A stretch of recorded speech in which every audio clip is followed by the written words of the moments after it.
Hello hi നമസ്കാരം. Big boss season 7 മലയാളത്തിൻ്റെ 3 എപ്പിസോഡുകൾ നമ്മൾ ഡിലേ ആയിരിക്കുകയാണ് അതിൻ്റെ വീഡിയോ ഒക്കെ ചെയ്യാൻ വേണ്ടിയിട്ട്. സംഭവം മറ്റൊന്നുമല്ല, വ്യാഴം വെള്ളി ദിവസങ്ങളിൽ സിനിമ റിലീസൊക്കെ ആണല്ലോ. നമ്മുടെ വിനീത് ശ്രീനിവാസൻ്റെ സിനിമ, ഷെയ്ൻ നിഗം നായകനാവുന്ന സിനിമ. ഇനി ഞാൻ അടുത്ത സിനിമ കാണാൻ വേണ്ടിയിട്ടുള്ളൊരു പോക്കിലാണ്. അപ്പോൾ അതിൻ്റെ ഭാഗമായിട്ട് Bigg Boss analysis video late ആകും എന്ന് പറഞ്ഞ് നമ്മളൊരു കമ്മ്യൂണിറ്റി ടാബിൽ പോസ്റ്റൊക്കെ ഇട്ടിട്ടുണ്ടായിരുന്നു. അത് കണ്ടിട്ടുണ്ടാവുമെന്ന് വിചാരിക്കുന്നു. ഇനി കണ്ടിട്ടില്ലെങ്കിൽ ഈ 3 ദിവസത്തെ അനാലിസിസ് വീഡിയോ ലേറ്റ് ആയതിന് ഖേദം പ്രകടിപ്പിച്ചുകൊണ്ട് നമ്മൾ സ്റ്റാർട്ട് ചെയ്യുകയാണ്. 3 ദിവസത്തെ മുഴുവൻ കാര്യങ്ങൾ എണ്ണി പറയാനാണെങ്കിൽ ഈ വീഡിയോ ഒരു 1.5 മണിക്കൂർ 2 മണിക്കൂർ മിനിമം ലെങ്ത് ഉണ്ടാവാൻ സാധ്യതയുണ്ട്.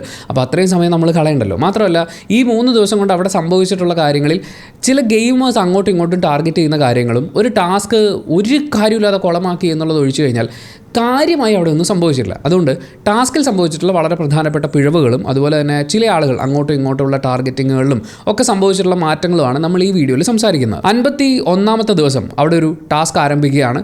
ബോട്ടിൽ ഫാക്ടറി ടാസ്ക്കാണ്. ആ ടാസ്കിൻ്റെ പ്രത്യേകത എന്ന് പറഞ്ഞു കഴിഞ്ഞാൽ ആ ബിഗ് ബോസ് ഹൗസിലുള്ള 2 ആളുകൾ അവർ ജ്യൂസ് കട ഓണേഴ്സായിട്ട് മാറും, 2 ആളുകൾ ക്വാളിറ്റി ഇൻസ്പെക്ടേഴ്സായിട്ട് മാറും. അതുകൂടാതെ ഒരു 11 പേരുണ്ട്. ആ 11 പേരാണ് ഈ ബോട്ടിൽ കളക്ട് ചെയ്ത് ക്ലീൻ ചെയ്ത് ജ്യൂസ് കട ഓണേഴ്സിന് ഇത് സെല്ല് ചെയ്യേണ്ടത്. സെല്ലിയാന്ന് വെച്ചാൽ ഒരു ഡീൽ ഉറപ്പിച്ച് കുപ്പികൾ അവരെ ഏൽപ്പിക്കുക.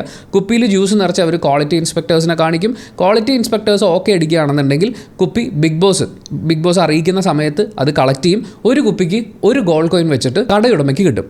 കടയുടമ അതെങ്ങനെ ഈ ബോട്ടിൽ തന്നിട്ടുള്ള ഏജൻസിന് കൊടുക്കണം എന്നുള്ളത് അവരുടെ ഒരു തീരുമാനമാണ്. വേണമെങ്കിൽ ഡീൽ ഉറപ്പിച്ചത് അനുസരിച്ച് വിതരണം ചെയ്യാം, അതല്ലെങ്കിൽ കൊടുക്കാതിരിക്കാൻ വരെയുള്ള സ്കോപ്പ് ഉണ്ട്. ആദ്യത്തെ റൗണ്ടിൽ അല്ലെങ്കിൽ ആദ്യത്തെ ദിവസത്തിൽ ഈ ജ്യൂസ് കട ഓണേഴ്സായിട്ട് സെലക്ട് ചെയ്യപ്പെടുന്നത് അനീഷും നെവിനുമാണ്. അനുമോളും ജിഷിനുമാണ് ക്വാളിറ്റി ഇൻസ്പെക്ടേഴ്സ് ആയിട്ട് മാറുന്നത്. ബാക്കിയുള്ള 11 പേര് ബോട്ടിലിന്റെ ഏജൻസ് ആണ്. വൃത്തി, മണം, ടേസ്റ്റ്, ഫില്ലിംഗ് ലെവൽ, ഈ 4 കാര്യങ്ങൾ നോക്കിക്കൊണ്ടാണ് ക്വാളിറ്റി ഇൻസ്പെക്ടേഴ്സ് ഈ ജ്യൂസ് കുപ്പികളൊക്കെ സ്വീകരിക്കണോ വേണ്ടയോ എന്ന് തീരുമാനിക്കുന്നത്. അവരെ അപ്രൂവ് ചെയ്ത് ക്വാളിറ്റിയൊക്കെ ഓക്കെയാണ് എന്ന് ഉറപ്പിച്ചിട്ടുള്ള ജ്യൂസുകൾ മാത്രമേ ബിഗ് ബോസ് സ്വീകരിക്കുള്ളൂ. ബിഗ് ബോസ് കുപ്പി എവിടെയെന്ന് ചോദിക്കുമ്പോൾ കുപ്പിയും ജ്യൂസും ഒക്കെ അവിടെ കൃത്യമായിട്ട് ഉണ്ടാവണം. അപ്പോൾ ഈ കുപ്പിയുടെ മെയിൻ പരിപാടി എന്താണെന്ന് വെച്ചാൽ അത് കൃത്യമായി ക്ലീൻ ചെയ്യുക, അതിനകത്ത് കൃത്യമായി ജ്യൂസ് നിറയ്ക്കുക, അത് ക്വാളിറ്റി ഓക്കെ കിട്ടിക്കഴിഞ്ഞാൽ ബിഗ് ബോസ് ചോദിക്കുന്നവരെ സംരക്ഷിക്കുക. ഇത്രയും പ്രധാനപ്പെട്ട കാര്യങ്ങൾ ഈ കൊച്ചു കുപ്പിയുമായിട്ട് ഇവർ ചെയ്തു തീർക്കേണ്ടതുണ്ട്. അഥവാ ക്വാളിറ്റി ഇൻസ്പെക്ടേഴ്സ് റിജക്റ്റ് ചെയ്തിട്ടുള്ള കുപ്പികളുണ്ടെങ്കിൽ ആ കുപ്പിയിലുള്ള ജ്യൂസ് ഒഴിച്ച് കളഞ്ഞ ശേഷം കുപ്പി തിരിച്ച് ബിഗ് ബോസിനെ ഏൽപ്പിക്കണം. അപ്രൂവ് ചെയ്യുകയാണെങ്കിൽ അപ്രൂവ് ചെയ്തിട്ടുള്ള കുപ്പികൾ ബിഗ് ബോസ് ചോദിക്കുന്നത് വരെ കൊടുക്കാൻ പാകത്തിന് ഈ ജ്യൂസുകളുടെ ഓണേഴ്സ് വിത്ത് ജ്യൂസ് സൂക്ഷിക്കേണ്ടതാണ്. നമ്മളൊന്ന് നേരെ നോക്കുമ്പോഴേ വളരെ ഈസി ആയിട്ടുള്ള ഒരു ടാസ്ക് അല്ലേ. അവർക്ക് ഗോൾഡ് കോയിൻസ് ഒക്കെ സ്വന്തമാക്കാൻ പറ്റും.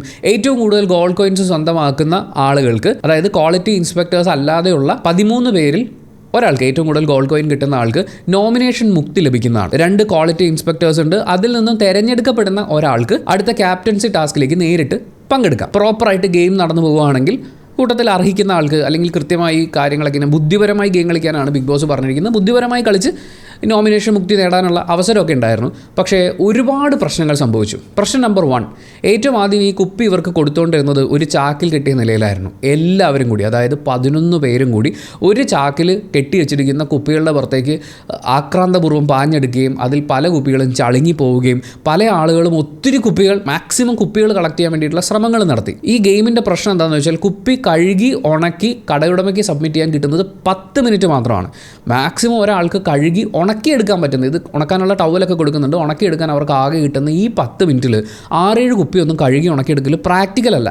മാക്സിമം 2 കുപ്പി പോട്ടെ 3 കുപ്പി വരെ കളക്ട് ചെയ്തിട്ട് കഴുകി ഉണക്കി കടയുടമയ്ക്ക് സബ്മിറ്റ് ചെയ്തൊരു ഡീൽ ഉറപ്പിച്ചു കഴിഞ്ഞാൽ ആ ഡീലിൻ്റെ ഭാഗമായി കടയുടമ ജ്യൂസ് നിറച്ച് അത് ക്വാളിറ്റി ഇൻസ്പെക്ടറിൻ്റെ അടുത്ത് കൊണ്ടുപോയി അപ്രൂവ് ചെയ്ത് ബിഗ് ബോസ് ചോദിക്കുന്നത് വരെ ആ കുപ്പിയും കൂടി സംരക്ഷിക്കാൻ കൂടെ നിൽക്കുകയൊക്കെ ചെയ്യുകയാണെങ്കിൽ പ്രോപ്പറായിട്ട് ഇവർക്ക് ഗെയിം മുന്നോട്ട് കൊണ്ടുപോകാൻ പറ്റും. പക്ഷേ എടുത്താൽ പൊങ്ങാത്ത അത്രയും കുപ്പികൾ അടി ഉണ്ടാക്കി എടുക്കുകയും കുപ്പികൾ നശിപ്പിക്കുകയും ഒക്കെയാണ് ഇവർ ചെയ്തത്. മാത്രമല്ല, ഡീൽ ഉറപ്പിച്ച സമയത്ത് കുപ്പിക്ക് എത്ര എന്നുള്ളൊരു സംസാരത്തിന് അപ്പുറത്തേക്ക് ഈ കുപ്പിയുടെ പ്രൊട്ടക്ഷൻ കൂടി ഞങ്ങൾ ഏറ്റെടുത്തോളാം എന്ന് പറയുന്ന അത്തരം കോൺവെർസേഷൻസ് ഒന്നും ആ റൗണ്ടിലും കാണുന്നില്ല, പിന്നീടുള്ള റൗണ്ടുകളിലും നമ്മൾ കണ്ടിട്ടില്ല. ഇതിനിടയിൽ കടയുടമയുടെ അടുത്ത് സബ്മിറ്റ് ചെയ്തിട്ടുള്ള ബോട്ടിലുകളും അതുപോലെ ജ്യൂസ് നിറയ്ക്കാൻ വേണ്ടി ശ്രമിക്കുന്ന സമയത്ത് മറ്റ് ബോട്ടിലുകളൊക്കെ അങ്ങോട്ടും ഇങ്ങോട്ടും എടുത്തു മാറ്റുന്ന ആളുകളെ നമുക്ക് കാണാൻ പറ്റും. എന്തായാലും തുടക്കം മുതലേ അടിയിടി വഴക്ക് ബഹളം ചീത്തവിളിയൊക്കെ ആയി മുന്നോട്ട് പോയിക്കൊണ്ടിരുന്ന ഈ ടാസ്കിൽ 2 കടയുടമകൾ നെവിനും അനീഷും അവർക്ക് കിട്ടിയിട്ടുള്ള കുപ്പികളിൽ ജ്യൂസ് നിറച്ച് ക്വാളിറ്റി ഇൻസ്പെക്ടേഴ്സിൻ്റെ അടുത്ത് ചെല്ലുന്നുണ്ട്.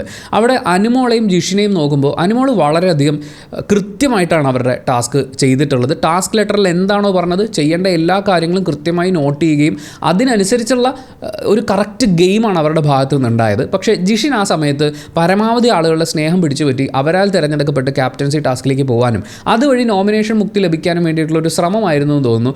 പലരെയും അങ്ങോട്ടും ഇങ്ങോട്ടും ഒക്കെ അപ്രൂവ് ചെയ്യാനുള്ള ശ്രമങ്ങൾ ഉണ്ടായിരുന്നു. അതിൻ്റെ ഭാഗമായിട്ട് ഉറപ്പായും അവിടെ അടിയുണ്ടാവും, അല്ലെങ്കിലും അവിടെ അടിയുണ്ടാവും. അങ്ങനെ അടിയുണ്ടായി ബിഗ് ബോസ് ചോദിച്ച സമയത്ത് അനുമോളും ജിഷിനുമായിട്ട് തന്നെ ഒരു തീരുമാനത്തിലെത്താൻ പറ്റിയിരുന്നില്ല. ജിഷിൻ പറഞ്ഞതുപോലെ അപ്രൂവ് ചെയ്ത കുപ്പികളുണ്ട് ബിഗ് ബോസ് എന്ന് പറയുമ്പോൾ കുപ്പി എവിടെയെന്ന് ബിഗ് ബോസ് ചോദിക്കുമ്പോഴാണ് ആ കുപ്പി ഒന്നും ഇപ്പോൾ കയ്യിലില്ല എന്നുള്ള കാര്യം ഇവർ മനസ്സിലാക്കുന്നത്. ആ ആദ്യത്തെ റൗണ്ട് കഴിയുമ്പോഴേ ഇവരൊക്കെ അലേർട്ട് ആവേണ്ടതായിരുന്നു.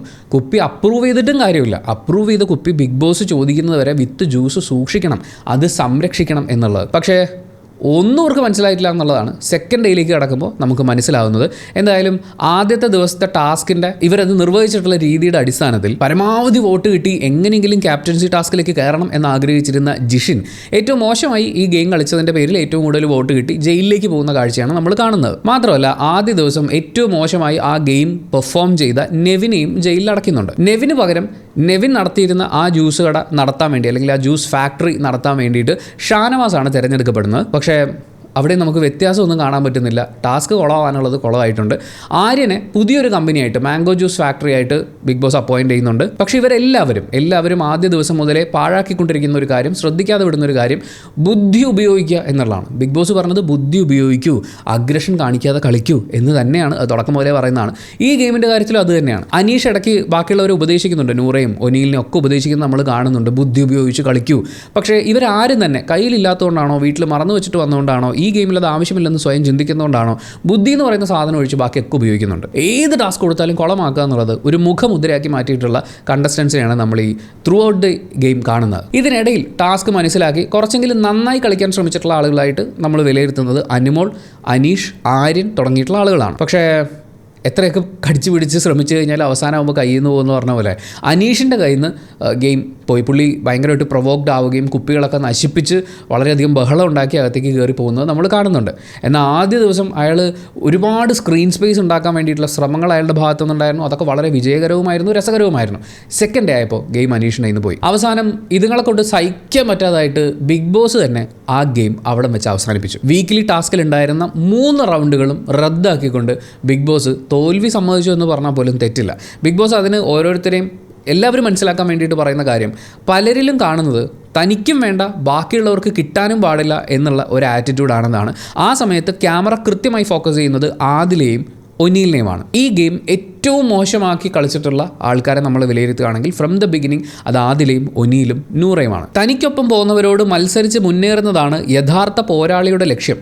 അതിൽ നിങ്ങൾ പരാജയപ്പെട്ടു എന്ന് ബിഗ് ബോസ് പറയുമ്പോൾ എൻ്റെ പൊന്നുമക്കളെ നിങ്ങൾക്ക് അവിടെ നിന്ന് നിർത്തിപ്പോക്കൂടെ എന്ന് നമുക്ക് ചോദിക്കാൻ തോന്നിപ്പോകും. അത്രയും ഒരു ഗെയിം പൂർത്തിയാക്കാൻ കഴിയില്ല എന്ന് പറയുന്നത്, ഒരു ടാസ്ക് കുളമാക്കാതെ കളിക്കാൻ പറ്റില്ല എന്ന് പറയുന്നത് എന്തൊരു പരാജയമാണ്. എന്നിട്ട് അതിനുശേഷം നമ്മൾ കാണുന്നൊരു കാര്യം, ഈ തുടക്കം മുതലേ തന്നെ വോട്ട് കിട്ടാൻ വേണ്ടി കൃത്യമായി ടാസ്ക് ലെറ്റർ നോക്കാതെ കളിച്ച് ഭൂരിപക്ഷം ആൾക്കാരുടെ കയ്യിൽ നിന്ന് നന്നായി കളിച്ചില്ല എന്ന് പറഞ്ഞ വോട്ട് വാങ്ങിച്ച് ജയിലിൽ പോയി കിടന്ന ജിഷിൻ അനുമോളാണ് ഗെയിം കുളമാക്കിയതെന്ന് പറഞ്ഞ് അനുമോളെ ഉപദേശിക്കാൻ ചെല്ലുന്ന കാഴ്ചയാണ് നമ്മൾ കാണുന്നത്. തുടക്കം മുതലേ തന്നെ പരാജയപ്പെടുന്ന ഐഡിയകളും കൊണ്ടുവന്ന് അഗ്രസീവായി കളിച്ച് ഈ ഗെയിം ചളമാക്കാൻ മുന്നിൽ നിന്നിട്ടുള്ള ഒനീലാണ് ജിഷിനെ ആ കാര്യത്തിൽ സപ്പോർട്ട് ചെയ്യുന്നത്. ഇതിനിടയിൽ നമ്മൾ ശ്രദ്ധിക്കേണ്ട, ഈ ഗെയിം കുളമാക്കി എന്നുള്ളത് സ്വാഭാവികമായി എല്ലാ തവണത്തെ പോലെ തന്നെ സംഭവിച്ചിട്ടുണ്ട്. ഇതിനിടയിൽ നമ്മൾ ശ്രദ്ധിക്കേണ്ട വളരെ മോശം ആറ്റിറ്റ്യൂഡ് നമ്മൾ കാണുന്നത് ആദില അനീഷ് വിഷയത്തിലാണ്. ആദിലയും അനീഷും ഈ വീക്കിലെ വെസൽ ടീമിൽ വന്നിട്ടുള്ള ആളുകളാണ്. അനീഷാണ് ആ വെസൽ ടീമിൻ്റെ ക്യാപ്റ്റൻ ആയിട്ടുള്ളത്. ആദ്യ ദിവസം ടീം തിരിക്കുമ്പോൾ അതിൻ്റെ ഡിസ്കഷൻ തുടങ്ങുന്നതിന് മുമ്പേ ഡിസ്കഷൻ എപ്പോൾ വിളിക്കും അനീഷെ എന്നൊക്കെ ചോദിച്ച് അനീഷിനെ പ്രൊവോക്ക് ചെയ്യാൻ ശ്രമിക്കുന്ന ആദിലെ നമ്മൾ കാണുന്നുണ്ട്. ഈ ഗെയിമിനിടയിൽ പോലും അനീഷിനെ അനാവശ്യമായി, അതായത് ഒരു സ്ട്രാറ്റജിയുടെ ഭാഗമായിട്ട് ഒന്നുമല്ല, വെറുതെ ചൊറിയുക എന്നുള്ളതിനപ്പുറത്തേക്ക് ഒരു ഗുണവും ഇല്ലാതെ വളരെ മോശമായിട്ട് അനീഷിനെ ട്രീറ്റ് ചെയ്യുന്ന ആദിലെ നമ്മൾ കാണുന്നുണ്ട്. ഒരു മീറ്റിംഗ് വളരെ സീരിയസ് ആയി സംസാരിക്കുന്ന സമയത്ത് പോലും എനിക്ക് പറ്റില്ല, അങ്ങനെയാണ് ഇങ്ങനെയാണെന്നൊക്കെ പറഞ്ഞ് ബഹളം വെക്കുന്ന ആദിലെയും കാണുന്നുണ്ട്. അതിനുശേഷം ഇവർ ടീം തിരിച്ചത് എങ്ങനെയാണെന്ന് വെച്ചാൽ വെസൽ ടീമിലുള്ള അനീഷും ജിസയിലും ഒരു സെറ്റാണ്, ജിഷിനും ആദിലെയും മറ്റൊരു സെറ്റാണ്. രാവിലെ ഇതിലൊരു സെറ്റിൽ പെടുന്ന ആളുകൾ പാത്രം കഴുകുന്നു, ഉച്ചയാകുമ്പോഴേക്കും അടുത്ത സെറ്റ്, വൈകുന്നേരം ആകുമ്പോഴേക്കും 4 പേരും കൂടി നിന്ന് രാത്രിയിലെ പാത്രങ്ങളൊക്കെ കഴുകി തീർക്കുന്നു. പിറ്റേ ദിവസം രാവിലെ ആകുമ്പോഴേക്കും തലേന്ന് ഉച്ചയ്ക്ക് ക്ലീൻ ചെയ്തിട്ടുള്ള ആളുകൾ രാവിലെ ക്ലീൻ ചെയ്യും. അതിൻ്റെ കാരണം എന്താണെന്ന് വെച്ചാൽ ഉച്ച സമയത്ത് വെസൽ കൂടുതലായിരിക്കും, കൂടുതൽ ആളുകൾക്ക് കൂടുതൽ ഭക്ഷണം ഉണ്ടാക്കേണ്ടി വരുന്നുണ്ട്. അപ്പോൾ ഈ ഉച്ചയ്ക്കും രാവിലെയുള്ള ആളുകൾ ഓൾട്ടർനേറ്റ് ഡേയ്സ് അങ്ങോട്ടും ഇങ്ങോട്ടും മാറി മാറി ചെയ്യുകയാണെങ്കിൽ ഈക്വലി ആ വർക്ക് ലോഡ് ഡിവൈഡ് ചെയ്യപ്പെട്ടു പോകും. അപ്പോൾ അനീഷ് പറഞ്ഞത് ഈ വീക്കിലെ ഫസ്റ്റത്തെ ഉച്ച സമയമാണ്. കാരണം രാവിലത്തത് കഴിഞ്ഞ ആഴ്ചയിലെ ടീം ക്ലീൻ ചെയ്തിട്ടുണ്ടാവും. അപ്പോൾ ഉച്ചക്കത്തെ വർക്ക് കൃത്യമായി എല്ലാവർക്കും വർക്ക് ഡിവൈഡ് ചെയ്യുക എന്നുള്ളൊരു കാര്യം വെച്ച് നോക്കുമ്പോൾ ഉച്ചക്കത്തെ വർക്ക് 4 പേരും കൂടി ഒരുമിച്ച് 2 ടീമുകളായിട്ട് തിരിച്ചിട്ടുണ്ടല്ലോ, ആ 2 ടീമുകളും കൂടി പാതി കഴുകണം. വൈകുന്നേരവും അങ്ങനെ തന്നെ. പിറ്റേ ദിവസം രാവിലെ മുതൽ നമ്മൾ ഈ പറഞ്ഞിട്ടുള്ള പ്ലാൻ എക്സിക്യൂട്ട് ചെയ്യുക എന്നുള്ളതാണ്. പക്ഷേ ജിഷിനും ആദിലയും ആദ്യം മുതലേ തന്നെ ഇതിനെ എതിർക്കുന്നത് നമുക്ക് കാണാൻ പറ്റും. ജിഷിൻ പണിയെടുക്കാൻ മടിയാണ് എന്നുള്ള രീതിയിൽ അക്ബർ തന്നെ കുറ്റപ്പെടുത്തുന്നുണ്ട്, ഉനിയിലും പറഞ്ഞ് മനസ്സിലാക്കാൻ ശ്രമിക്കുന്നുണ്ട്. പക്ഷേ ഇവർ ഈ വാശിപ്പുറത്ത് തന്നെ നിൽക്കുകയാണ്. ആദിലാണെങ്കിൽ ഈ പറയുന്ന ഷാനവാസിൻ്റെ ഇൻഫ്ലുവൻസും അതുപോലുള്ള കുറേ കാര്യങ്ങൾ നമുക്ക് കാണാൻ പറ്റുന്നുണ്ട്. മാത്രമല്ല ഞാനിത് ചെയ്യില്ല, എന്നോട് ഞാൻ ചെയ്യില്ല, താൻ ചോദിച്ചു വാങ്ങിക്കുന്നതാണ് എന്നൊക്കെയുള്ള രീതിയിൽ അനീഷിനോട് വളരെ മോശമായി ബിഹേവ് ചെയ്യുന്ന രീതിയിലാണ് നമ്മൾ ആദിലെ കാണുന്നത്. മറ്റെന്തെങ്കിലും തിരക്കുകളുണ്ടോ, ശാരീരികമോ മാനസികവുമായ ബുദ്ധിമുട്ടുകളുണ്ടോ ചെയ്യാതിരിക്കുന്നതല്ല എന്നുള്ളതാണ് ആദിലയുടെ പെരുമാറ്റത്തിൽ നിന്ന് നമ്മൾ മനസ്സിലാക്കുന്നത്. പിന്നീട് ഷാനവാസ് അടക്കമുള്ള ആളുകൾ സംസാരിക്കാൻ ശ്രമിക്കുമ്പോഴും ആദില പറയുന്നത് എന്നോട് അങ്ങനെ ബിഹേവ് ചെയ്ത് ഞാനിങ്ങനെ ബിഹേവ് ചെയ്യും. പക്ഷേ എന്താണ് അനീഷ് ബിഹേവ് ചെയ്ത്? ആദിലയുടെ ഡ്യൂട്ടി ചെയ്യൂ എന്ന് പറയുന്നതാണ്. അതിൽ ഏറ്റവും മോശമായിട്ടുള്ള റിയാക്ഷൻ നമ്മൾ കാണുന്നത് ആദിലയോട് കിച്ചണിലെ പാത്രങ്ങൾ കഴുകി വെക്കാൻ പറയുന്ന അനീഷിനെ നമ്മൾ കാണുന്നു. അനീഷ് ഒരുപാട് വട്ടം പറയുന്നു. അനീഷിനടുത്ത് തർക്കുത്തരം പറഞ്ഞ് ഞാൻ ചെയ്യില്ല എന്ന് വാശി പിടിച്ചിരിക്കുന്ന ആദിലയാണ്. എന്നാൽ ആദില ചെയ്യേണ്ട, കിച്ചൺ ടീമുമായിട്ട് എനിക്കൊരു കമ്മിറ്റ്മെൻ്റ് ഉണ്ട്, അതുകൊണ്ട് ഞാൻ പാത്രങ്ങൾ കഴുകാൻ പോവുകയാണെന്ന് പറഞ്ഞ് അനീഷ് പാത്രം കഴുകാൻ കിച്ചണിലേക്ക് പോകുന്നു. ആദില പുറകെ പോകുന്നു. അനീഷ് കഴുകിയ പാത്രം പിടിച്ച് വാങ്ങി വെച്ച് അത് സിങ്കിലേക്ക്, ആ പാത്രങ്ങൾ കഴുകുന്ന സിങ്കിലേക്ക് ഇടുകയും അവിടുന്ന് വെള്ളം തെറുകയും അവിടുന്ന് കയ്യിൽ അഴുക്ക് വെള്ളം എടുത്ത് അത് അനീഷിന് നേർക്ക് ഒഴിക്കുകയൊക്കെ ചെയ്യുന്ന അല്ലെങ്കിൽ തളിക്കുന്ന ആദിലെ നമ്മൾ കാണുന്നുണ്ട്. അതിനുശേഷവും അനീഷിനോട് മോശമായി സംസാരിക്കുന്നു. അവിടെ അനീഷിൻ്റെ ഭാഗം ന്യായീകരിക്കാൻ എന്നുള്ള രീതിയിൽ വരുന്ന ഷാനവാസ് 2 സൈഡും ചാടി നിൽക്കുന്നത് നമ്മൾ കാണുന്നുണ്ട്. പക്ഷേ ഈ ബഹളമൊക്കെ വെച്ചിട്ട് അവസാനം അനീഷ് തിരിച്ചൊന്നും പറയുന്നില്ല. അനീഷ് തന്നെ പാത്രങ്ങൾ കഴുകി തുടങ്ങുന്നതാണ് നമ്മൾ കാണുന്നത്. ഇവിടെ ആരുടെ ഭാഗത്താണ് തെറ്റും ശരിയെന്ന് ചോദിച്ചു കഴിഞ്ഞാൽ പൂർണ്ണമായും അനീഷിൻ്റെ ഭാഗത്ത് തന്നെയാണ് ന്യായമുള്ളത്. അനീഷ് വേറൊന്നും പറഞ്ഞിട്ടില്ല, ഡ്യൂട്ടി കൃത്യസമയത്ത് ചെയ്യുക എന്നുള്ളതാണ്. കാരണം രാവിലെ കുക്ക് ചെയ്തിട്ടുള്ള സാധനങ്ങളുടെയൊക്കെ പാത്രങ്ങൾ അവിടെ കിടക്കുകയാണ്. ഉച്ചക്കത്തേക്കുള്ള ഭക്ഷണങ്ങൾ അതൊക്കെ പ്രിപ്പയർ ചെയ്യേണ്ടതാണ്. അപ്പോൾ അവിടെയുള്ള പാത്രങ്ങൾ കൃത്യസമയത്ത് തന്നെ കഴുകി പോയിട്ടില്ലെങ്കിൽ ഹൈജീൻ ഇഷ്യൂ കൂടുതൽ ശക്തമാകും. ലാലേട്ടൻ കഴിഞ്ഞ ആഴ്ച വന്നപ്പോഴും പറഞ്ഞു കിച്ചണിൻ്റെ വൃത്തി വളരെ പ്രധാനപ്പെട്ട ഒരു കാര്യമാണ് എന്ന്. അങ്ങനെ ഒരാൾ പണിയെടുക്കാൻ എന്ന് പറയുന്ന സമയത്ത് എനിക്ക് തോന്നുമ്പോഴേ ചെയ്യുള്ളൂ താൻ പോടോ എന്ന് പറയുന്നത് ആസ് എ ക്യാപ്റ്റൻ അയാളോട് പറയാൻ പാടില്ല. ഇത് മനസ്സിലാക്കുന്ന നൂറയും അനുമോളും ഷാനവാസും ഒക്കെ ആദിലെ വാൺ ചെയ്യാൻ ശ്രമിക്കുന്നത് നമ്മൾ കാണുന്നുണ്ട്. പക്ഷേ അതിൽ അപ്പോഴും എങ്ങും തൊടാത്ത കുറേ ന്യായീകരണങ്ങളുമായിട്ടിരിക്കുകയാണ്. അതിൽ ഷാനവാസിൻ്റെ കോമഡി എന്താണെന്ന് വെച്ചാൽ 2 വള്ളത്തിലും കാല് വെച്ചാണ് ഷാനവാസ് പോയിക്കൊണ്ടിരിക്കുന്നത്. ഏതെങ്കിലും ഒരു വള്ളം മാത്രം എന്ന് പറയുന്നൊരു സാഹചര്യത്തിലേക്ക് എത്തിയാൽ ഷാനവാസ് കൊളത്തിപ്പോകും. ഇതിൽ ഈ ഷാനവാസും അനീഷും തമ്മിലുള്ള പൊളിറ്റിക്സിൽ സംഭവിക്കുന്ന മാറ്റം എന്താണെന്ന് വെച്ച് കഴിഞ്ഞാൽ കഴിഞ്ഞ വീക്കെൻഡിൽ ലാലേട്ടൻ ചോദിക്കുന്ന സമയത്ത് ഷാനവാസ് പറഞ്ഞിരിക്കുന്നത് അവനെ എങ്ങനെ എൻ്റെ വഴിക്ക് കൊണ്ടുവരാം എന്നെനിക്ക് അറിയാമായിരുന്നു, ഞാൻ എൻ്റെ വഴിക്ക് കൊണ്ടുവന്നു എന്നുള്ളതാണ്. ഞാനും അവനുമായി നല്ല സൗഹൃദത്തിലായി, എനിക്ക് അവൻ്റെ സൗഹൃദം വേണമായിരുന്നു എന്നൊന്നുമല്ല ഷാനവാസ് പറഞ്ഞിട്ടുള്ളത്. അവനെ എൻ്റെ വഴിക്ക് കൊണ്ടുവരിക എന്നുള്ളതാണ്. അത് കേൾക്കുമ്പോൾ തന്നെ അനീഷിനെ പോലെ ഒരാൾക്ക് കൃത്യമായി കാര്യങ്ങൾ മനസ്സിലാവണം. മാത്രമല്ല നെവിൻ്റെ വിഷയത്തിൽ സത്യം നിൻ്റെ ഭാഗത്താണെങ്കിൽ നമ്മൾ എന്നും സുഹൃത്തുക്കളായിരിക്കും എന്നാണ് അനീഷ് പറഞ്ഞിട്ടുള്ളത്. പക്ഷേ നെവിൻ്റെ കാര്യത്തിൽ എണീറ്റ് നിന്ന് മാപ്പ് പറയുന്ന ഷാനവാസിനെ അനീഷ് കണ്ടിട്ടുണ്ട്. മാത്രമല്ല നോമിനേഷൻ്റെ സമയമൊക്കെ വന്ന സമയത്ത് എല്ലാ ആളുകളും അനീഷിനെ നോമിനേറ്റ് ചെയ്ത എല്ലാവരും പറയുന്നത് അനീഷിൻ്റെ ഒറ്റയ്ക്ക് നിന്ന് കളിക്കുക എന്ന് പറയുന്ന ഗെയിം വളരെ വീക്കായിട്ടുണ്ട്, ഇപ്പോൾ ഒരു ഗ്രൂപ്പിൻ്റെ ഭാഗം മാത്രമായി മാറിയിരിക്കുന്നു എന്നുള്ളതാണ്. അതും അനീഷിന് കൃത്യമായി മനസ്സിലായിട്ടുണ്ടാവണം. അതിൻ്റെ കൂടെ ഒറ്റയ്ക്ക് നിന്ന് കളിക്കാൻ മാത്രമുള്ള ഒരു പോപ്പുലാരിറ്റി ഒക്കെ തൻ്റെ കയ്യിൽ കിട്ടിയിട്ടുണ്ട് എന്നുള്ള കോൺഫിഡൻസ് മിറാഷിൻ്റെ മൂവി ടീം വന്ന സമയത്തും അനീഷിന് കിട്ടിയിട്ടുണ്ടാവണം. കാരണം ഷാനവാസിന് വലിയ മൈൻഡ് കൊടുത്തിട്ടില്ലെങ്കിലും അനീഷിനെ വളരെയധികം അവർ പരിഗണിക്കുന്നുണ്ടായിരുന്നു. പ്രത്യേകിച്ച് ആസിഫിലേക്ക് വന്നു കയറിയതിന് ശേഷം അനീഷിൻ്റെ ഡയലോഗുകളൊക്കെയാണ് അവിടെ പറഞ്ഞിട്ടുള്ളത്.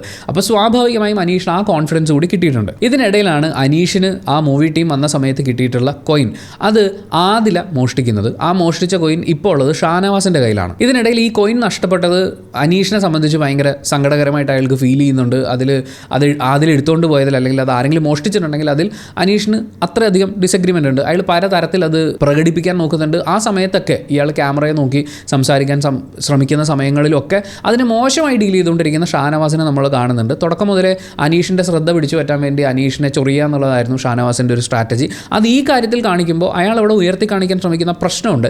അതിനെ നിരാകരിക്കുകയാണ് എന്ന് അനീഷിന് മനസ്സിലാവുന്നുണ്ടാവും. മാത്രമല്ല ഈ ടാസ്കിനിടയിൽ സംഭവിച്ചൊരു കാര്യം എന്താണെന്ന് വെച്ചാൽ ഷാനവാസ് കുപ്പികളുമായി ഒരു ഡീൽ ഉറപ്പിക്കാൻ അനീഷിൻ്റെ അടുത്തേക്ക് ചെല്ലുമ്പോൾ നിങ്ങൾ ഈ സ്ട്രാറ്റജികളൊക്കെ കാണിച്ച് ഇങ്ങനെ ഒരു ഡീൽ സംസാരിച്ച് വന്നതിൽ ഞങ്ങൾക്ക് സന്തോഷമുണ്ട്, പക്ഷേ താങ്കളുടെ ഡീൽ സ്വീകരിക്കാൻ കമ്പനിക്ക് സാധിക്കില്ല, സോറി എന്ന് പറഞ്ഞ് അനീഷ് മടക്കി വിടുന്നുണ്ട്. അതുപോലെ നെവിനും പറയുന്നുണ്ട് ഡീൽ എന്ന് പറഞ്ഞിട്ട് ഈ കൈ രണ്ടും ഇങ്ങനെ മുട്ടിച്ച് നമ്മൾ ഡീൽ പറയുമല്ലോ, പക്ഷെ കൈ മുട്ടിക്കാൻ വരുന്ന ഷാനവാസിനോട് തൊടണ്ട എന്നാണ് നെവിൻ പറയുന്നത്.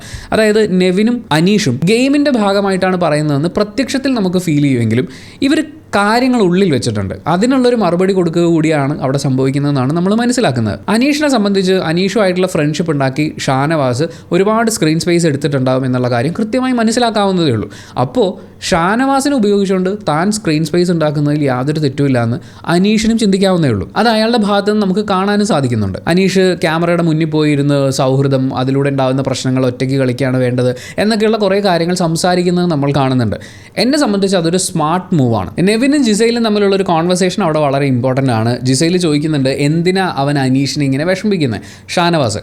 ആ സമയത്ത് നെവിൻ പറയുന്നത് ഇത് നാടകമാണ്, അനീഷും ഷാനവാസും തമ്മിലുള്ള നാടകം. കാര്യം അവർ ഫ്രണ്ട്സ് ആണല്ലോ, അപ്പോൾ അങ്ങനെ സ്ക്രീൻ സ്പേസ് കിട്ടാൻ വേണ്ടി കളിക്കുന്ന ഒരു നാടകം എന്ന രീതിയിലായിരിക്കും നെവിൻ അത് കണ്ടിട്ടുണ്ടാവുക. ആക്ച്വലി അത് നാടകമല്ല. ഇപ്പോൾ അനീഷിനെ സംബന്ധിച്ച് ഷാനവാസ് ഇതൊരു അഡ്വാൻറ്റേജായി എടുക്കുകയായിരുന്നു എന്നുള്ളത് എന്തായാലും മനസ്സിലായിട്ടുണ്ടാവും. പക്ഷേ ഇതൊരു അഡ്വാൻറ്റേജ് ആക്കി എടുത്തു, എന്നെ ചതിച്ചു എന്ന് പറഞ്ഞ് ആ ഫ്രണ്ട്ഷിപ്പിൽ നിന്ന് മാറിക്കഴിഞ്ഞാൽ അതിലൊരു കൺവിൻസിങ് ഫാക്ടറില്ല. മാത്രമല്ല അതിനകത്ത് ഡ്രാമയില്ല. നമുക്കൊരു സ്ക്രീൻ സ്പേസ് ഒക്കെ കിട്ടണമല്ലോ. ഇവിടെ ഈ കോയിൻ നഷ്ടപ്പെട്ടിട്ടുണ്ടെങ്കിൽ സ്വാഭാവികമായും അത് ആദിലയോ ഷാനവാസോ ഒക്കെ കണക്റ്റഡ് ആയിരിക്കുമോ എന്നുള്ളത് അനീഷിനെ സംബന്ധിച്ച് ഈസി ആയിട്ട് മനസ്സിലാക്കാവുന്നേ ഉള്ളൂ. അനീഷ് ഇങ്ങനെ ഒരു വിഷമം പറയുന്ന സമയത്ത് അത് അനീഷിന് വേണ്ടി നേടിക്കൊടുക്കുന്ന ഒരു ഫ്രണ്ടായിട്ട് നമ്മൾ ഷാനവാസിനെ കാണുന്നില്ല. അതിൻ്റെ കാരണം ഷാനവാസ് ഇതിൽ ഇൻവോൾവ് ആണെന്നുള്ളതാണ്. അത് മനസ്സിലാക്കാനുള്ള ബോധമൊക്കെ എന്തായാലും അനീഷിനുണ്ട്. അപ്പോൾ അനീഷ് സ്വാഭാവികമായും ഇങ്ങനൊരു കോയിൻ നഷ്ടപ്പെട്ടു, അതിലുള്ള സങ്കടമാണ് എന്ന് പറഞ്ഞ് അവൻ എന്നെ ചതിച്ചു എന്നുള്ള ആംഗിളിൽ ഈസി ആയിട്ട് ഈ ഫ്രണ്ട്ഷിപ്പിൽ നിന്ന് മാറാം. ഈ ഫ്രണ്ട്ഷിപ്പ് നാടകത്തിൽ നിന്ന് എസ്കേപ്പ് ആവേണ്ട ആവശ്യകതയെക്കുറിച്ച് കൃത്യമായി അനീഷിന് അറിയാം. ഷാനവാസിൻ്റെ ഈ പറയുന്ന സ്ട്രാറ്റജി ഡയലോഗുകളൊക്കെ കേൾക്കുമ്പോൾ ഉറപ്പാണ് അങ്ങനെ ഒരു സ്ട്രാറ്റജി ഉപയോഗിച്ച് എന്നെ വശത്താക്കിയ ആളാണെങ്കിൽ അതുപോലൊരു സ്ട്രാറ്റജി ഉപയോഗിച്ച് ആ ഫ്രണ്ട്ഷിപ്പിൽ നിന്ന്, ആ നാടകത്തിൽ നിന്ന് രക്ഷപ്പെടാൻ എനിക്കറിയാം എന്ന് പറഞ്ഞു വെക്കാനും അനീഷിന് സാധിക്കും. അതിന് വേണ്ടിയിട്ടുള്ള ഒരു ശ്രമമായിട്ടാണ് നമ്മളിവിടെ ഈ കാര്യങ്ങളെ നോക്കിക്കാണ്ടതെന്നാണ് എൻ്റെ അഭിപ്രായം. അതിൽ അനീഷിന് ഒരിക്കലും ഒരു തെറ്റ് പറയാൻ പറ്റില്ല. അനീഷ് ഒരു ഗെയിമറാണ്. ഈ അനീഷിനും ആദിലയ്ക്കും ഇടയിൽ കിടന്ന് കഷ്ടപ്പെടുന്ന ഷാനവാസിനെ നമ്മൾ കാണുന്നുണ്ട്. അനീഷും ആദിലയും തമ്മിലൊരു സൗഹൃദം ഉണ്ടാക്കിയെടുക്കാൻ വേണ്ടി ആദിലയുമായിട്ട് രാത്രിയുള്ള ഒരു കോൺവെർസേഷനിൽ ഷാനവാസ് പറയുന്നത് ഇങ്ങനെയാണ്: അനീഷിൻ്റെ അടുത്ത് നിന്ന് കേൾക്കാത്തൊരു വേർഡ് ഞാൻ ഇന്നലെ കേട്ടു. നിങ്ങൾ എന്നോട് സോറി പറയുകയാണെങ്കിൽ ഞാൻ സൗഹൃദത്തിലാകും എന്ന് പറയുന്ന കാര്യം അനീഷ് പറഞ്ഞു. അതായത് ആദിലയും നൂറയും സോറി പറയുകയാണെങ്കിൽ ഞാൻ സൗഹൃദത്തിലാകും എന്ന് അനീഷ് പറഞ്ഞത്രേ. പക്ഷേ ആദില പറയുന്നത് എന്നോട് പറഞ്ഞത് അത് ആദിലയും നൂറയും സോറി പറഞ്ഞാൽ ക്ഷമിച്ചു തരാമെന്നാണ് പറഞ്ഞത്, സൗഹൃദം എന്നൊന്നും പറഞ്ഞിട്ടില്ല എന്ന്. അപ്പോൾ ഷാനവാസ് പറയുന്നത് സൗഹൃദം എന്ന് തന്നെയാണ് പറഞ്ഞത്. അയാളുടെ മനസ്സിലുള്ള ഒരു സാധനം അയാൾ അറിയാതെ മനസ്സിൽ നിന്ന് വന്നതാണ് സൗഹൃദം. ഞാനത് വർക്കൗട്ട് ചെയ്യാൻ വേണ്ടി അപ്പോഴേ ഈ പ്രശ്നങ്ങളൊക്കെ ഉണ്ടാക്കിയതെന്ന് പറഞ്ഞിട്ട്, അതായത് അനീഷിൻ്റെ ദേഹത്തേക്ക് അഴുക്കുവെള്ളം എറിയുന്ന ആദിലയെ നമ്മൾ കാണുന്ന ആ ഒരു സമയത്ത് ഷാനവാസ് ഒന്ന് കൺഫ്യൂസ്ഡ് ആവുന്നത് നമുക്ക് മനസ്സിലാക്കാൻ പറ്റും. രാത്രിയാകുമ്പോൾ ആദിലയെ പറഞ്ഞ് കൺവിൻസ് ചെയ്തുകൊണ്ട് നിങ്ങൾ അവനോടൊരു സോറി പറഞ്ഞു കഴിഞ്ഞാൽ അവൻ സൗഹൃദത്തിലായിക്കോളും എന്ന് പറയുമ്പോൾ ഇവരെ സൗഹൃദത്തിലാക്കിയിട്ട് ഷാനവാസിനൊന്നും നേടാനില്ല. പക്ഷേ ആദിലയും അനീഷും തമ്മിലിടഞ്ഞ് നിൽക്കുമ്പോൾ ഈ രണ്ടുപേരെയും കൂടെ നിർത്തിക്കൊണ്ട് മുന്നോട്ട് പോകാം എന്ന സ്ട്രാറ്റജിയിൽ ഷാനവാസ് പോവുകയാണെങ്കിൽ നാളെ അവർ തമ്മിൽ പൊരിഞ്ഞടിയായി കഴിഞ്ഞാൽ ഷാനവാസ് പെട്ടുപോകും, ഏതെങ്കിലും ഒരു സൈഡിൽ നിൽക്കേണ്ടി വരും. ഈ പ്രശ്നം സോൾവ് ചെയ്ത് അവർ തമ്മിൽ സൗഹൃദമില്ലെങ്കിലും സൗഹൃദപരമായ ഒരു അന്തരീക്ഷം ഉണ്ടാക്കി വെച്ചിട്ടില്ലെങ്കിൽ അത് ഷാനവാസിന് ബുദ്ധിമുട്ടാകും. അതിന് വേണ്ടിയിട്ടുള്ള ശ്രമങ്ങളാണ് നമ്മൾ ഈ കാണുന്നത്. പക്ഷേ അനീഷ് ഇനി അങ്ങോട്ട് ഒറ്റയ്ക്കേ കളിക്കുള്ളൂ എന്നാണ് ഫീൽ ചെയ്യുന്നത്. ഷാനവാസും നെവിനും തമ്മിലുള്ള ഒരു കെമിസ്ട്രി അത് നമ്മൾ ശ്രദ്ധിക്കേണ്ടതാണ്. ഷാനവാസ് ഒരു മാപ്പ് നെവിനോട് പറഞ്ഞു എന്നുള്ള രീതിയിൽ അത് കഴിഞ്ഞു. അതുപോലെ തന്നെ ലാലേട്ടൻ ഇതൊരു വലിയ വിഷയമാക്കിയില്ലാത്തത് കൊണ്ട് ഞാൻ രക്ഷപ്പെട്ടു എന്നുള്ള ആംഗിളിൽ നിൽക്കുകയാണ്. പക്ഷേ നെവിൻ ഇതുവരെ അത് വിട്ടിട്ടില്ല. നെവിനും വിട്ടിട്ടില്ല, ഷാനവാസും വിട്ടിട്ടില്ല. പക്ഷേ ക്ഷമിച്ചു കൊടുത്തത് സോൾവ് ചെയ്യാന്ന് പറയുന്ന ആംഗിളിലല്ല നെവിൻ അതിനെ ഡീൽ ചെയ്യുന്നത്. അത് നെവിൻ ടാസ്കിനിടയിൽ ഷാനവാസിനോട് പറയുന്ന മറ്റേ ഡീൽ എന്ന് പറയുമ്പോഴേക്കും തൊടണ്ട എന്ന് പറയുന്നതിൽ വളരെ വ്യക്തമാണ്. അതിനുശേഷമുള്ള കോൺവെർസേഷൻസിലും നമുക്കത് മനസ്സിലാക്കാവുന്നതേ ഉള്ളൂ. അത് വളരെ പേഴ്സണലായിട്ടുള്ളൊരു വിഷയമാണ്. മാത്രമല്ല ഇത് എപ്പോൾ വേണമെങ്കിലും ഉപയോഗിക്കാവുന്ന ഒരു കാര്യമാണ്. നെവിൻ അത് എങ്ങനെ കളിക്കും എന്നുള്ളതാണ് നമ്മളിനി കാത്തിരുന്ന് കാണേണ്ടത്. ഇതിനിടയിൽ ഒരു പുതിയ ഗ്യാങ് ഫോം ചെയ്തിട്ടുണ്ട്. അത് ബിന്നി എന്ന് പറഞ്ഞാൽ വിഷമാണ് എന്ന് പറഞ്ഞ ഒനിയിലും അഭിലാഷും ബിന്നിയുമായി ചേർന്നുണ്ടാക്കിയിട്ടുള്ള ഒരു ഫ്രണ്ട്ഷിപ്പാണ്. ബിന്നി വേഴ്സസ് അക്ബർ വരുന്ന സമയങ്ങളിലെല്ലാം ബിന്നിയെ ഭയങ്കരമായി പ്രൊട്ടക്റ്റ് ചെയ്യുന്ന ഒനീലിനെ നമുക്ക് കാണാൻ പറ്റും. ബേസിക്കലി ഇപ്പോൾ അനീഷിൻ്റെയും ഒനീലിൻ്റെയും പ്രശ്നം എന്താണെന്ന് വെച്ചാൽ ഇപ്പോഴെന്നല്ല എല്ലാ സമയത്തും അത് അങ്ങനെ തന്നെയായിരുന്നു. ഇവർക്ക് രണ്ടുപേർക്കും ഒരു ഗെയിമില്ല, ഒരു സ്ട്രാറ്റജിയോ കാര്യങ്ങളോ ഒന്നുമില്ല. അപ്പുറം ഇപ്പുറം മാറിയിരുന്ന് ആരെങ്കിലുമൊക്കെ കുറിച്ച് കുറ്റം പറയുക, പരദൂഷണം പറയുക എന്നുള്ളതിനപ്പുറത്തേക്ക് അവൻ എൻ്റെ കൈ കിട്ടി ഞാൻ മലർത്തിയിടിക്കും എന്നുള്ള പ്രഖ്യാപനങ്ങൾ നടത്തുക എന്നുള്ളതിനപ്പുറത്തേക്ക് പ്രത്യക്ഷത്തിൽ പരോക്ഷമായും ഇവർക്ക് രണ്ടുപേർക്കും ഗെയിമൊന്നുമില്ല. അപ്പോൾ ബിന്നിയെ സപ്പോർട്ട് ചെയ്ത് നിൽക്കുകയാണെങ്കിൽ ബിന്നി കാര്യമുള്ള കാര്യങ്ങളായിരിക്കും പറയുക. ആ സമയത്ത് ബിന്നിക്കൊപ്പം നിന്നുകൊണ്ട് ആരെങ്കിലും ടാർഗറ്റ് ചെയ്യാനുള്ള അവസരങ്ങൾ ഉപയോഗിക്കുക എന്നുള്ളതിനപ്പുറത്തേക്ക് അതിൽ പ്രത്യേകിച്ചൊന്നും ഇല്ലാന്ന് തോന്നുന്നു. ഇവർ അക്ബറിനെയാണ് കൂടുതലും ടാർഗറ്റ് ചെയ്യുന്നതെന്നാണ് നമുക്ക് മനസ്സിലാക്കാൻ പറ്റുന്നത്. അക്ബറിനെയാണ് ആക്ച്വലി എല്ലാവരും പ്രത്യക്ഷമായും പരോക്ഷമായും ഒക്കെ ടാർഗറ്റ് ചെയ്തുകൊണ്ടിരിക്കുന്നത്. ആദിലയും നൂറയും തമ്മിലുള്ള കോൺവെർസേഷൻസും വളരെ പ്രധാനമാണ്. നിങ്ങളെ രണ്ടുപേരെയും രണ്ട് പ്ലേയേഴ്സാക്കി മാറ്റി എന്ന് ബിഗ് ബോസ് പറഞ്ഞത് ഇപ്പോഴും അവർ കേട്ടിട്ടില്ല എന്നാണ് തോന്നുന്നത്. കാര്യം അവരിപ്പോഴും ഒരുമിച്ച് പ്ലാൻ ചെയ്ത് ഗ്രൂപ്പ് ഗ്രൂപ്പായിട്ട് തന്നെയാണ് കളിക്കുന്നത്. ആ ഗ്രൂപ്പിലേക്ക് അല്ലെങ്കിൽ ആ ഗ്രൂപ്പിനെ തന്നിലേക്ക് ആകർഷിച്ചിട്ടുള്ള ആ കാര്യത്തിൽ വിജയിച്ചിട്ടുള്ള ആളാണ് ഷാനവാസ്. ഷാനവാസിൻ്റെ ഇൻഫ്ലുവൻസിൽ നിന്ന് ഇവർ രണ്ടുപേരും മുക്തരല്ല എന്നുള്ളത് ഇവരുടെ തന്നെ കോൺവെർസേഷനിൽ നമുക്ക് മനസ്സിലാക്കാവുന്നതാണ്. നൂറ പറയുന്നുണ്ട് ആര്യനും അക്ബറും അനീഷും ഷാനവാസും ഇവരാണ് കളിക്കുന്നത്, അതായത് നമ്മൾ ഇവരെ ടാർഗറ്റ് ചെയ്താണ് കളിക്കേണ്ടത് എന്നുള്ളതാണ്. പക്ഷേ ആദിലെയാണ് നൂറയേക്കാൾ കൂടുതൽ ഷാനവാസിൽ ഇൻഫ്ലുവൻസ്ഡ് ആയിട്ടുള്ളത് നമുക്ക് ഫീൽ ചെയ്യുന്നത്. ആദിൽ അതിന് കൊടുക്കുന്ന മറുപടി എന്നാണ് ഷാനവാസിനെ വിട്, പുള്ളി ഇതിൽ വരലില്ല എന്നുള്ളതാണ്. നൂറ ഷാനവാസിനെ ജിസൈലിനെ വെച്ച് റീപ്ലേസ് ചെയ്തിട്ട് ഈ ലിസ്റ്റ് ഒന്നുകൂടി പുതുക്കുന്നുണ്ട്. ആദിലെ സംബന്ധിച്ച് ഷാനവാസ്ക എന്ന് പറയുന്നത് ഒരിക്കലും നമ്മുടെ പുറകെ വരാത്ത, നമുക്ക് വേണ്ടി ത്യാഗം സഹിക്കുന്ന, ഗെയിം കളിക്കുന്ന ഒരാളാണ് എന്നുള്ളൊരു ആംഗിളിലൊക്കെയാണ് ആക്ച്വലി ഷാനവാസ് ഇവരെ രണ്ടുപേരെയും യൂസ് ചെയ്യുകയാണെന്നുള്ള ഒരു തിരിച്ചറിവിലേക്ക് ഇതുവരെ വന്നിട്ടില്ല. ഒരു പക്ഷേ എവിക്റ്റ് ആവുന്ന ദിവസം വരെയും വരാനുള്ള സാധ്യതയുണ്ടെന്ന് തോന്നാത്ത രീതിയിലാണ് ആദിലയുടെ മുന്നോട്ടുള്ള പോക്ക്. ഇവർ പക്ഷേ ജിസൈലിനെയൊക്കെ ടാർഗറ്റ് ചെയ്യുന്ന സമയത്ത് ആക്ച്വലി നമ്മൾ മനസ്സിലാക്കേണ്ടത് ആര്യനെയും ജിസൈലിനെയും എടുത്ത് നോക്കുമ്പോൾ ജിസൈൽ വളരെ വീക്കായി പോയിക്കൊണ്ടിരിക്കുകയാണ്. അവർക്കൊരു ഗെയിം തന്നെ ഇല്ല. ആരെങ്കിലും സംസാരിക്കുമ്പോൾ അതിൻ്റെ ഇടയിൽ നിൽക്കുക, അതുപോലെ വളരെ ഇമോഷണൽ ആയിട്ടുള്ള രീതിയിൽ ബിഹേവ് ചെയ്യുക എന്നുള്ളതൊക്കെയാണ്. അത് ലക്ഷ്മി നോമിനേറ്റ് ചെയ്യുമ്പോൾ കൃത്യമായിട്ട് പോയിൻ്റ് ഔട്ട് ചെയ്യുന്നുണ്ട്. ആര്യൻ പക്ഷേ ടാസ്കിലൊക്കെ നമ്മൾ നോക്കുകയാണെന്നുണ്ടെങ്കിലും കുറച്ചും കൂടി സ്മാർട്ടായി കളിച്ചു തുടങ്ങുന്ന ഒരു ഡിഫറൻസ് കാണാനുണ്ട്. അതുപോലെ നമ്മൾ ശ്രദ്ധിക്കേണ്ട ഒന്ന് ഈ ലക്ഷ്മി ആരെയൊക്കെ ടാർഗറ്റ് ചെയ്യുന്നു എന്നുള്ളതാണ്. കാരണം ലക്ഷ്മി ഇപ്പോൾ പുറത്തുനിന്ന് ഗെയിം കണ്ടു വന്നിട്ടുള്ള ഒരാളാണ്.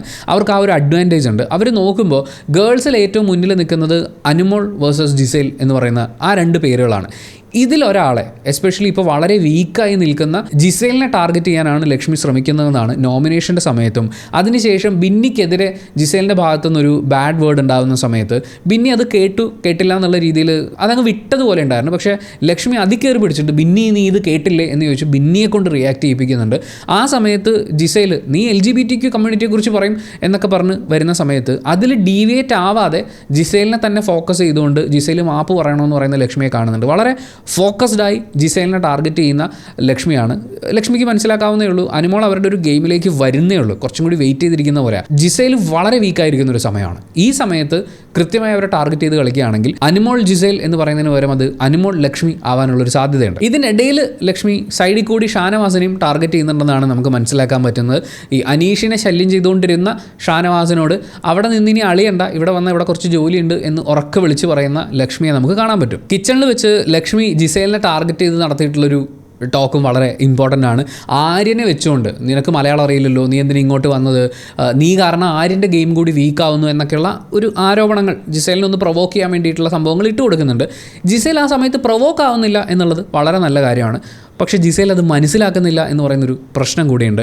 ജിസൈലിൻ്റെ ഗെയിം വളരെ വീക്കായിക്കൊണ്ടിരിക്കുകയാണെന്നും ആര്യൻ ജിസൈൽ കോംബോ പോലെ വന്നിട്ട് രണ്ടുപേരുടെയും ഗെയിം വളരെ വീക്കായിക്കൊണ്ടിരിക്കുകയാണെന്ന് പറയുന്നൊരു ആ ഒരു കാര്യം ജിസൈൽ മനസ്സിലാക്കണം. പക്ഷേ പ്രൊവോക്ക് ആവാതിരുന്നത്, ഇങ്ങനെയുള്ള ടോക്കുകൾ പ്രൊവോക്ക് ആവാതിരിക്കുക എന്ന് പറയുന്നത് ഒരു നല്ല കാര്യമാണ്. സാബുമാൻ്റെ ഗെയിമിലേക്ക് വരുമ്പോൾ ആൾ കാര്യങ്ങളൊക്കെ ഒബ്സർവ് ചെയ്യുന്നുണ്ട്. ഇന്നതൊക്കെയാണ്, ഇന്ന ആൾ ഇങ്ങനെയാണ്. അത് നോമിനേറ്റ് ചെയ്യുന്ന സമയത്ത് പുള്ളി പോയിൻ്റ് ഔട്ട് ചെയ്യുന്നതൊക്കെ കേൾക്കുമ്പോൾ നമുക്ക് മനസ്സിലാക്കാൻ പറ്റും. പക്ഷേ പ്രത്യക്ഷത്തിൽ ഗെയിമിൽ അല്ലെങ്കിൽ ഈ ബിഗ് ബോസ് ഹൗസിൽ അതിൻ്റെ ഒരു എഫക്റ്റ് നമുക്ക് കാണാൻ പറ്റുന്നില്ല. ജിഷിൻ കയ്യിൽ ഗെയിമൊന്നും ഇല്ലാതെ ഞാൻ എന്ത് ചെയ്യണം, ആരുടെ മെക്കിട്ട് കാരണം, എന്ത് ചെയ്ത് കഴിഞ്ഞാൽ രക്ഷപ്പെടാൻ പറ്റും എന്നൊക്കെയുള്ളൊരു അങ്ങനെ എങ്ങനെയൊക്കെയോ ഇങ്ങനെ മുന്നോട്ട് പോയിക്കൊണ്ടിരിക്കുകയാണ്. അനുമോളെ സംബന്ധിച്ച് അനുമോൾ ശരിക്കും വെയിറ്റ് ചെയ്യാണ് എന്നാണ് ഫീൽ ചെയ്യുന്നത്. ഇപ്പോൾ കഴിഞ്ഞു പോകുന്ന ബോട്ടിൽ ടാസ്ക് അത് കംപ്ലീറ്റ് കയ്യിൽ നിന്ന് പോയിട്ടുണ്ടെങ്കിലും അനുമോളുടെ പെർഫോമൻസ് അവിടെ മികച്ച രീതിയിലായിരുന്നു. ഗെയിമിനെ ടാസ്കിനെ നല്ല രീതിയിൽ മുന്നോട്ട് കൊണ്ടുപോവുകയും അതിൻ്റെ കൂടെ ചില സൗഹൃദങ്ങൾ, ഇപ്പോൾ ജിസൈലുമായിട്ട് അനുമോൾ ഒരു സൗഹൃദം കാണിക്കുന്നുണ്ട്, നെവിനുമായിട്ട് നല്ല രീതിയിലുള്ളൊരു സൗഹൃദമായിട്ട് മുന്നോട്ട് പോകുന്നുണ്ട്. അനുമോളുടെ ഡ്രസ്സൊക്കെ എടുത്തിടുന്ന നെവിനെ നമ്മൾ കാണുന്നുണ്ട്. പക്ഷേ അനുമോൾ വെയിറ്റ് ചെയ്യാണ്. അനുമോൾ ഒരു കറക്റ്റ് ടൈം വരാൻ വേണ്ടി ആഞ്ഞടിക്കാൻ വേണ്ടിയിട്ട് വെയിറ്റ് ചെയ്യണമെന്നാണ് ഫീൽ ചെയ്യുന്നത്. അക്ബറിനെ സംബന്ധിച്ച് അക്ബർ ഒറ്റയ്ക്ക് കളിക്കുന്ന ആളാണ്. അത്യാവശ്യം പല ആളുകളും അക്ബറിനെ ടാർഗറ്റ് ചെയ്യാൻ ശ്രമിക്കുന്നത് പല സ്റ്റേജിൽ നമുക്ക് മനസ്സിലാവുന്നുണ്ട്. പക്ഷേ അക്ബർ അങ്ങോട്ട് ആക്റ്റീവ് ആകുന്നില്ല. അതിൻ്റെ ഒരു റിഫ്ലക്ഷൻ നമുക്ക് ഫീൽ ചെയ്യണമല്ലോ ഗെയിമിൽ, അങ്ങനെ സംഭവിക്കുന്നില്ല. പിന്നെ വീക്കെൻഡ് എപ്പിസോഡിലേക്കൊക്കെ എത്തിക്കൊണ്ടിരിക്കുന്ന സ്ഥിതിക്ക് നമുക്ക് പറയാമല്ലോ, ഇതുവരെയുള്ള പെർഫോമൻസ് വെച്ചുകൊണ്ട് ഒനിൽ ആസ് എ ക്യാപ്റ്റൻ ഒരു ഫെയിലിയർ ആയിട്ടാണ് ഫീൽ ചെയ്യുന്നത്. വഴക്കുകൾ ഉണ്ടാകുന്നു, പ്രശ്നങ്ങൾ ഉണ്ടാകുന്നു. അത് സോൾവ് ചെയ്യുക എന്ന് പറയുന്നത് ഒനിയിലൊക്കെ ബേസിക്കലി ചെയ്യുന്നത് ഒരു വഴക്കുണ്ടാകുമ്പോൾ ആൾക്കാരെ പിടിച്ചു മാറ്റുക എന്നുള്ളതാണ്. പിടിച്ചു മാറ്റൽ എന്ന് പറയുന്നത് വഴക്ക് സോൾവ് ചെയ്യുക എന്നുള്ള ഗണത്തിൽ പെടുത്താവുന്ന കാര്യമല്ല.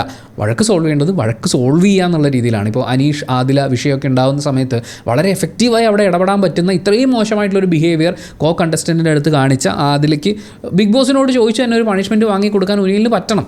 അല്ലെങ്കിൽ ഈ ആദില വെള്ളം ഒഴിക്കുന്നത് വരെയുള്ള ഇത്രയും ദിവസത്തെ പ്രശ്നങ്ങളും ഒനിയിൽ കാണുന്നതാണ്. അവിടെയും ഇടപെടുന്നത് നമുക്ക് കാണാൻ പറ്റുന്നില്ല. ആസ് എ ക്യാപ്റ്റൻ അയാൾ ഒരു ഫെയിലിയർ ആയിട്ടാണ് ഫീൽ ചെയ്യുന്നത്. പിന്നെ നല്ലോണം പുള്ളിയുടെ ഫേവറിറ്റിസം വിസിബിളാണ്, അതും ഒരു പ്രശ്നമാണ്. എന്തായാലും ബോട്ടിൽ ടാസ്ക് ഒക്കെ തന്ന്, അതായത് ഇത്രയും ദിവസം എല്ലാവർക്കും നിറഞ്ഞ് കളിക്കാൻ പറ്റുന്ന ഒരു 2-3 ദിവസമൊക്കെ എടുത്ത് ഗംഭീര റിസൾട്ടൊക്കെ ഉണ്ടാക്കി ഒത്തിരി സ്ക്രീൻ സ്പേസ് ഒക്കെ കിട്ടി കളിക്കാൻ പറ്റുന്ന ഒരു ടാസ്ക് തന്നാൽ നിന്നെ കൊണ്ടൊന്നും പറ്റൂല എന്ന് പ്രഖ്യാപിച്ചതിന് ശേഷം ബിഗ് ബോസ് ഇവർക്ക് വളരെ പെട്ടെന്ന് തീർക്കാൻ പറ്റുന്ന ഒരു ടാസ്ക് കൊടുക്കുന്നുണ്ട്. അതിൽ നിന്ന് ഇവർ മനസ്സിലാക്കേണ്ടത്, ഇങ്ങനെയൊക്കെ കളിപ്പിച്ചും നിങ്ങളിൽ നിന്ന് ഒരാളെ ഒക്കെ എടുത്ത് അടുത്ത റൗണ്ടിലേക്ക് പോകാൻ എനിക്കറിയാം. നല്ലൊരു ടാസ്ക് തരുന്നത് ജനങ്ങളുടെ ഹൃദയത്തിൽ നല്ലൊരു സ്പേസ് ഉണ്ടാക്കിയെടുക്കാനുള്ള അവസരമാണ്. അതിനെ അങ്ങനെ ട്രീറ്റ് ചെയ്യുന്നതിന് പകരം തമ്മിത്തല്ലിയിരിക്കുന്ന നിനക്ക് ഇതൊക്കെ വിധിച്ചിട്ടുള്ളൂ എന്ന് പറഞ്ഞ് നിങ്ങളൊന്ന് ആലോചിച്ച് നോക്കി. ബിഗ് ബോസ് പോലൊരു ഷോയിൽ കണ്ണും നോക്കിയിരുന്ന് കണ്ണ് ചിമ്മാത്താക്ക് നോമിനേഷൻ മുക്തി കൊടുക്കുക എന്ന് പറയുന്നത് എന്തൊരു അധപ്പതനമാണ്. അത് ബിഗ് ബോസിൻ്റെ അധപ്പതനത്തിനേക്കാൾ ഈ പറയുന്ന കണ്ടസ്റ്റൻസിൻ്റെ തോൽവിയാണ്. എന്തായാലും അങ്ങനെ ബിന്നിക്ക് നോമിനേഷൻ മുക്തി ബിഗ് ബോസ് കൊടുത്തിട്ടുണ്ട് അടുത്ത ആഴ്ചത്തേക്ക്. അങ്ങനെയാണ് ഈ 3 ദിവസം കൺക്ലൂഡ് ആവുന്നത്. 3 ദിവസം കൊണ്ട് മനസ്സിലായത് ഒരു ടാസ്ക് പോലും നേരെ കളിക്കാൻ ഇവരാരും ഇപ്പോഴും പഠിച്ചിട്ടില്ല എന്നുള്ളതാണ്. ഇനി ഏത് കാലത്ത് പഠിക്കാനാണ്? ബിഗ് ബോസ് ഷോ പകുതിയായി. ഇനി വരാനുള്ള വൈൽഡ് കാർഡ്സും അതുമായി ബന്ധപ്പെട്ടിട്ടുള്ള ട്വിസ്റ്റ് ടേൺ അങ്ങനെ എന്തെങ്കിലുമൊക്കെ ഉണ്ടെങ്കിലേ എന്തെങ്കിലും വകുപ്പ് ഉണ്ടാവുള്ളൂ എന്നാണ് തോന്നുന്നത്. അല്ലെങ്കിൽ ആരെങ്കിലും ഒരാൾ ഈ പറയുന്ന ഫേവറിറ്റിസം, ഗ്രൂപ്പിസം പരിപാടികളിൽ നിന്നൊക്കെ മാറിയിട്ട് വളരെ സ്ട്രോങ് ആയ ഒരു ഗെയിമുമായിട്ട് മുന്നോട്ട് വരണം. അങ്ങനെ സംഭവിക്കട്ടെ നമുക്ക് ആശംസിക്കാം. അപ്പോൾ thank you so much for watching this video. Video ഇഷ്ടപ്പെട്ടാൽ ലൈക്ക് ചെയ്യുക, കമൻറ്റ് ചെയ്യുക, ഷെയർ ചെയ്യുക, സബ്സ്ക്രൈബ് ചെയ്യുന്ന കാര്യം പരിഗണിക്കുക. പിന്നെ അടുത്ത എപ്പിസോഡും പബ്ലിഷ് ചെയ്യാൻ, അനാലിസിസ് പബ്ലിഷ് ചെയ്യാൻ ചെറിയൊരു ഡിലേ വരും കേട്ടോ, ക്ഷമിക്കണേ.